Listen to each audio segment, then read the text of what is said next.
Before the video actually continues, I want to just say something real quick. I will have some kind of announcement about my 14 content, and just be ready to see what I'm going to say about that. And just stay tuned toward the end to see that. So, see you guys at the end. I love Final Fantasy XIV, and I have to start with this because otherwise people will click on this and automatically get mad, but trust me, I love Final Fantasy XIV. I think it's the best MMO ever.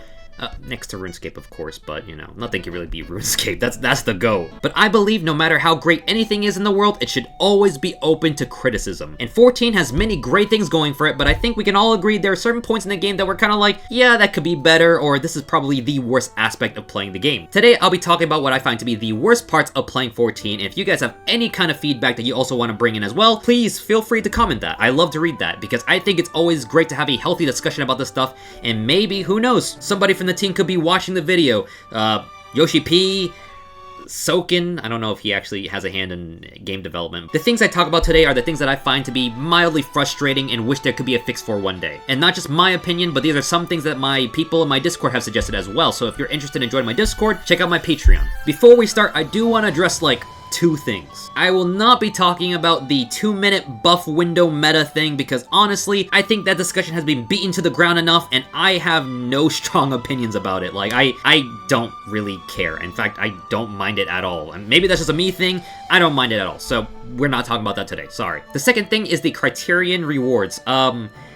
They should be better. I don't know. Plain and simple. Easy as that. I think that's also been beaten to the ground enough as well, so let's just move on from that. So those two things won't be discussed in this video today. Finally, before I start with the video, there's one more thing that I want to announce. This will be the last time that I'm doing this, but this will be the last month that I'm partnering up with Tokyo Treat. Today's video is sponsored by Tokyo Treat and Sakura Co. These two are monthly Japanese snack boxes that include an assortment of snacks for you to eat. They have a simple goal of inviting everyone to experience Japan from the comfort of their own homes through the snack boxes. I received 2 boxes from both Tokyo Treat and Sakura Co. I'll go over Tokyo Treat first. Tokyo Treat has a very modern pop culture vibe to it. You'll get up to 20 of the latest exclusive limited edition and seasonal flavored Japanese snacks that are only available in Japan for a limited time. For December of 2023, we're having the theme of Snacktacular Christmas, featuring snacks like the Kit Kat Strawberry Chocolate Cake, which sounds absolutely delicious. I've never seen this flavor in my life, so where would you ever find this outside of these boxes in Japan? Some other Christmas themed type snacks such as these Christmas cake gummies, that sounds really cute and interesting. Next to the snacks, you also get a booklet that talks about the snacks, their allergen info, and as well as the culture of Japan during this time. Fun fact, did you know that KFC is actually super popular during Christmas time in Japan? Almost immediately, I decided to try the Kit Kats, and these were really good. I will never get over the fact that Japan gets all the cool exclusive flavors. And let's say you're not into the whole modern pop culture vibe thing, well don't worry, Sakura Co offers a more artesian and traditional feel with their box. The theme of December for Sakura Co is holidays in Hokkaido. Sakura Co also comes with tea as well if you're a tea enjoyer. Sakura Co is supporting local Japanese snack makers with their box. Kind of in the same vein as Tokyo Treat, Sakura Co offers you 20 traditional, authentic, and artesian snacks, featuring snacks such as the wasabi pistachios and the Okinawan salt daifuku.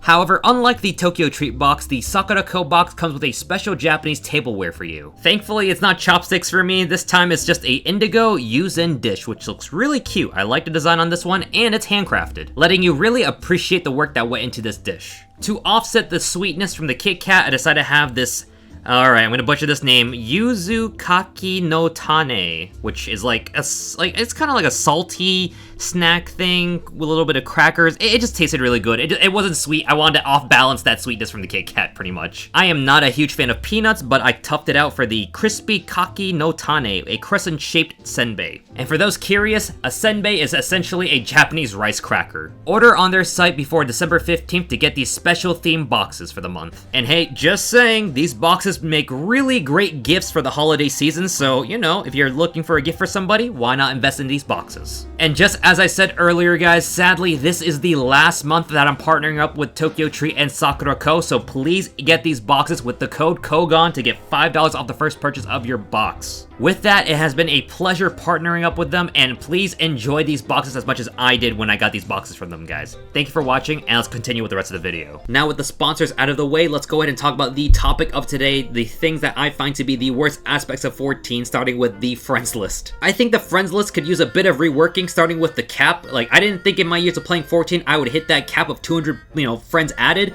but I hit it pretty early on, and I find myself having to delete so many people over the years of playing this game, having to make space for new people to add. So I think a fix for this would just be to add an increase to the friends list cap, and that'd be a good start for that. And here's something that my mod Lava Spike actually brought up. We have like no note system in place in the friends list. Having a note system would be great, because that way I can be like, oh, I added this guy once on stream, or like, oh, I played and raided with this guy once, he was a great healer or something.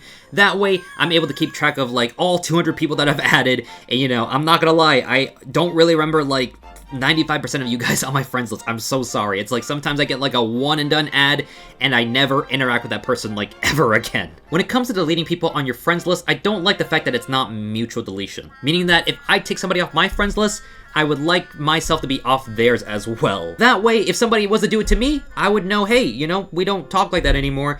That's more space for me for other people. But I guess the current system is kind of okay right now, because that way, people that I added years ago probably still think that we're friends, even though we haven't talked in forever, and I probably took them off my friends list, and I'm so sorry, guys. That's just how it works. I'm just being real with you guys here. But like I said earlier, I think it's better to have a mutual deletion. That way, if you don't mess with somebody anymore, you take the hint that, you're not friends anymore, move on, and that way, I can have more space for other people. Simple as that. For me, I've actually never had too many bad interactions in the game, but I have heard people who have deleted other people who still get followed by them anyways. Now for blacklisting people, I thought it was easy to blacklist people in this game. I thought you could simply right click and hit add to blacklist. Yeah, that's not a thing in this game. I heard some ways to blacklist people include like going to your contacts and then finding like the most recent players you interact with, and then you can hit blacklist, or like making a whole separate macro for that. I don't do it too often, but it surprised me when I found out it's not that easy to do that. I played other games where if I blacklist somebody, it would just actually straight up remove them from my view. Like their player would just be gone on my screen. And I've heard some wacky incidents of people stalking other players, and a blacklist does not stop them. Blacklisting, as far as I know, which also thank you to Omar for helping me test this, it prevents someone from seeing your adventure plate, starting a trade with you, sending a friend request, party invites, sending tells, and they can't join a PF if you are the host of that PF. However, if you blacklisted somebody, they can still have the ability to still find you on player search, still see you in game, queue in the same duty as you, join in the same PF that you are in if you are not the host. And here's a really extreme case, but let's say you married somebody in the game, everything was going great until you finally break up, and then you decide to blacklist the person and get a divorce,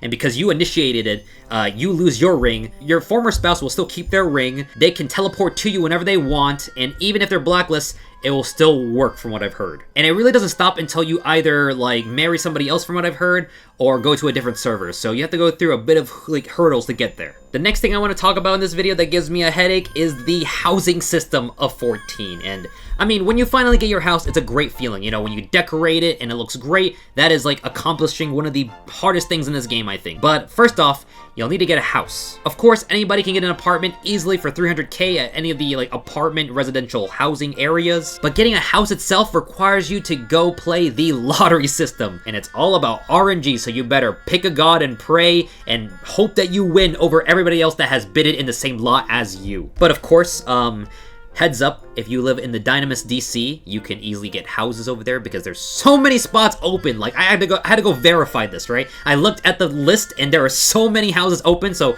if you don't care about having, staying in your DC, just move to Dynamis. You'll get a free house. I guarantee you'll win. Let's say you happen to get a house either through the easy mode that is Dynamis or the hard mode where you actually win over others in the lottery system. You have to decorate it. Not raiding. Housing decoration is the hardest thing in this game. Nothing is more painful in housing decoration than having to make something stay in place and then not doing the right thing to snap it into that place, and it just falls right back onto the ground when you try to float it. And let's be candid here, okay? Let's say you want to do some, difficult, complex designs and other ideas you have in your head for housing, right? You're gonna have to do a little bit of glitching for that. And using said glitches can still take a lot of time to set up and make things look great. And just to put it out there, just to be real, there are certain things out there that players can use to help them decorate that I'm not advocating for, but let's just say it makes your life a lot easier if you use these tools. Not that I use them, but like I'm just saying, they help you out a lot. But you're in a conundrum now where it's like, you shouldn't be using these tools, but to make your life easier, you should probably use these tools to decorate. Now, I got some beef with PvP, okay? Not too much, though, okay? Let's be real. I like PvP. It's actually in a much better state than it was when it was in the Feast state, and that was... yeah, Feast was something else. But the current iteration of PvP is really great. I really like Crystalline Conflict. You know, most matches are like easy 5 minutes in and out. I do, however, wish that we do had some kind of Crystalline Conflict roulette. That way you can get some more EXP out of doing it each day. Maybe encourage people to kind of, you know, just jump in, play a game. I would like that. I like playing the games already. Why not just have something there? Now for my big gripe about PvP, and this probably is going to make a lot of people upset. I don't like Frontlines at all. I in fact avoid Frontlines as much as I can. The idea of Frontlines being this grand battle between the, you know, 3 grand companies is cool, but the problem is that it usually becomes like 2 grand companies fighting each other while one just kind of picks up all the points and just wins the match. I personally would like it if it was just 1 grand company fighting another. That way it's a straight, you know, your team kind of has an idea of where to go, but for the most part, when it comes to Frontlines, it's a huge mess of people not sure where they want to go, and they kind of go all over the place. They don't listen to people telling them what to do, and it becomes a huge stomp for like one team to pretty much pick up all the points while the other teams just fight it off and look stupid. And let us not forget that one of the coolest pieces of equipment in the game that you can wear for, you know, glamour is locked behind 100 wins on Seal Rock, which is a Frontlines map, which is, you know, if you've played a bit of Frontlines, you would know that they rotate the maps in between each day, so you can only get Seal Rock every so often. And when that day comes, you have to try to win as hard as you can. But once again, you're playing Frontlines, where it's like your teammates won't listen to you like 90% of the time, and it's pretty much RNG if whether you win or not. So to me, I wish there was some kind of change for Frontlines. I'm not a huge fan of the 3 teams fighting each other. Just make it 2 teams, make it simple. In fact, we kind of have a system like that already. Rival Wings? I really wish they gave more love to Rival Wings. I don't know why they don't do this. There must be some reason. I just don't know what it is, but I find it much more cooler because it's, well, simple. It's just one team against another. You have robots to use. Like, you literally have Brute Justice and Cruise Chaser to use. It's kind of like playing like a mini game of League of Legends. The game itself never pushes Rival Wings. You sometimes would try to queue up for it and would wait a very long time, but the only time it's ever popping is when the PvP communities push it to be, you know, popping. It's a great mode. I'm not sure why it's not pushed. If somebody knows the reason why, please let me know. I really am curious because I'm tired of Frontlines. I'm not a fan of Frontlines at all. Here's a simple one. I think there's a lot of reasons as to why they won't do this, but I really wish they just raised the tombstone cap to like a higher number than 450, because I would like to be able to gear up other jobs so I can play it before everybody else gets too disinterested in playing Raid, so I don't have my gear ready for the, you know, current tier or something. I don't know. So it'd be nice to have a higher number for tombstone, so that way I can just gear up stuff better. Here's another thing I want to mention here is the cash store. I don't think they'll ever change the cash store, but I do find the cash store to be one of the worst parts of the game because there's so many things on there that I'm kind of like, damn, I would really like that thing, but I bought so many things from the store where I'm like, you know what? I didn't really need to buy that, so I kind of wasted my money. Like the Lunar Whale, which holds 8 players at once. I've never had to use that. I think I probably used it once in my whole entire time of playing 14, but it was like, oh what, almost $40 to use it, to buy it, and like I've only used it like once or twice. It was not really worth, you know, the money that I used to get that. This store is a trick. Never buy anything on there. Just look away. Just look away. Just don't do it. And another thing that I think a lot of us can agree is that I wish more things were account-wide, like emotes. It really sucks having to buy an emote for one character and then having to get another one for another character on another DC. I don't know if they would ever fix that, but it'd be nice to be able to not have to buy an emote for every single person on my account for different DCs. Now this one affects me personally because I am a male Vieira, but Vieira and her Hrothgar's getting shafted with hairstyles and headgear, it sucks. I know there's probably some kind of reason for it. I heard it's like, you know, the way they were modeled, the skeleton, you know, I get that. It's not an easy fix, but still doesn't make it, you know, not fun. It still sucks having to wait for cool hairstyles to come to my character, and it took a long time for my character to finally get his cool haircut. I had to wait a long time for that. I went through a Karen phase for a bit. I went through so many different hairstyles until I finally settled on this one. And I still would like to see more options. But yeah, I still think it's kind of sucks that Vieiras and Hrothgars are still kind of shafted by the headgears and haircuts. I do appreciate the fact that they're taking steps to make things better. I really like how with the one of the caps from the Fall Guys collab, it becomes a cute little guy in your head as a Vieira, so I thought it was a really cute thing to kind of do to kind of circumvent that. When I'm playing as a male Vieira, having to wear cool armor and having the helmet to really fit the outfit, it sucks when I'm unable to wear that and just have my character's head being shown. Like, so the PvP armors that I've gotten, they look really cool, But to complete the outfit, for me, I would like to be able to wear the headgear, but I just don't have that option. One of them, we have it, but the other one, the newest armor set, we don't. So I really wish they fixed this one day so I can just look really cool with all the headgear. For the longest time, I was okay with not having a lot of headgear, but now I'm starting to feel the pain of like, you know, maybe that armor set would look cool if I had the headgear to wear with it, but for now, it is what it is. I hope they fix it. And also, on the same subject, don't think we forgot about FEMA. Hrothgars were waiting, Yoshi P, so we didn't forget at all, no. And here's a simple one that a lot of people told me, and that's just having more glamour plates. 20 is not enough. I've used all of my slots, and it really hurts to have to, like, override some of them because I made some pretty cool outfits, and it'd be nice to just not have to save over my, you know, dark black dyes that I spent money to get. And the glamour dresser as well, I hope we get more space for that because, as Yoshi P said, he liked this game to keep going for another 10 years, so that's gonna be a lot of outfits and a lot of different pieces of things I want to collect along the way, so I think it's obvious that we're gonna get more space anyways, but I'm just gonna put it out there. You know, I just want to say we want more spaces for a lot of glamour-related things. And here's something that I note that is not an easy ask, but if we can somehow revamp the glamour system entirely, that would be great. I've heard other games having better systems like WoW and its transmog system where it's like once you unlock a skin of an equipment, you have that forever. You don't even need a glamour dresser, I believe, in that game. You just have it. So having something like that would be great. Will we ever get that? Probably not, but you know, I just want to put my wish out there. And so in the meantime, just more slots for the plates, more slots for the dresser, and that I'd be fine with that. That'd be great. And here's something that one of my Patreons, Contail, brought up, and that's simply having an option to turn off glow for weapons. And I get that, you know, like a lot of the weapons in this game glow automatically, you can't turn that off like a lot of the ultimate weapons, so having the ability to turn that off would just be nice, you know, just have the option. And here's something I really wish came back, but I don't think it ever will, and that's the Grand Company ranks. It was really cool seeing this system because I was in the military families, and I kind of have an affinity towards this military stuff, so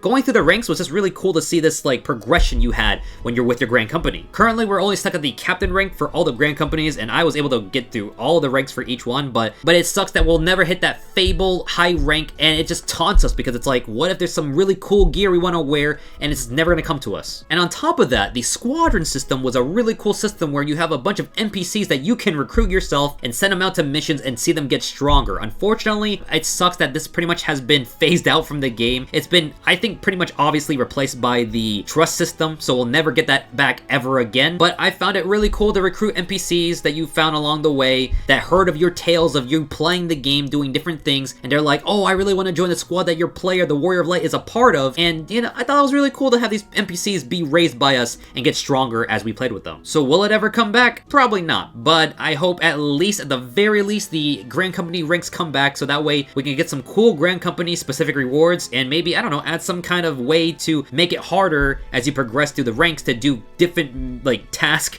to make your character grow rather than just, you know, throw in a bunch of, like, items to get Grand Company seals and then promote through that. I think that's how you promote. It's been a long while since I've done it, and that's how long it's been. And here's one final thing that was suggested by my mod VT, and that is the fact that he wishes that expert dungeons were more than just the 2 current dungeons of the game. It just gets stale and boring, and I agree with this 100%. So basically, just a bit more variety would be nice. It'd be cooler seeing more dungeons from the end of the expansion rather than just the 2 latest ones. And there you go. Those are some of the things that I find to be the worst aspects of playing 14. I wish that they can improve in some of these things so it can make it more enjoyable for everybody in the game, but also, does this break the game in any way to make 14 a terrible game and unplayable?